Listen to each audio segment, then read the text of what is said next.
Hello বন্ধুরা, তোমরা সবাই কেমন আছো? আমি ডায়েরি অফ মোনালিসা থেকে বলছি মোনালিসা।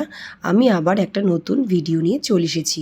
তোমরা যারা লাস্ট ব্লগ আমার দেখেছো যে আমি মা বাবার সাথে কলকাতায় এসেছি, তার পরের দিনই ছিল রাখি পূর্ণিমা।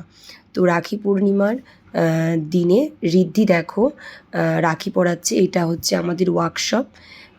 ঋদ্ধি সপ্তাহ দাদুদেরকে রাখি পরালো, মিষ্টি খাওয়ালো, খুব আনন্দ করলো।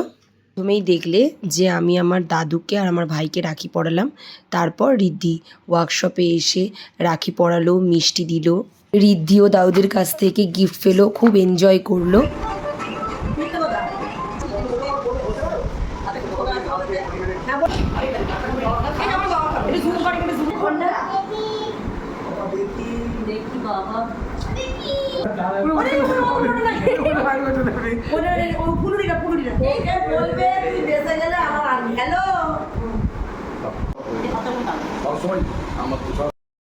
সোমবার ছিল রাখি পূর্ণিমা, বাট আমরা রাখিটা পরিয়েছিলাম রবিবার দিন সন্ধেবেলা, যেহেতু আমি পরের দিন চলে আসব তাই। আর আমার বাবা সকালবেলা মানে একদম ভোরবেলা আমাদেরকে গাড়ি করে বালি স্টেশনে পৌঁছে দিল ট্রেন ধরার জন্য।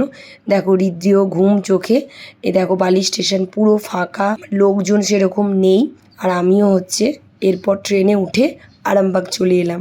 আরামবাগ এসে আমরা রাখি সেলিব্রেট করলাম। এখানে আমি আমার ভাসুর আর দেওরকে রাখি পরালাম।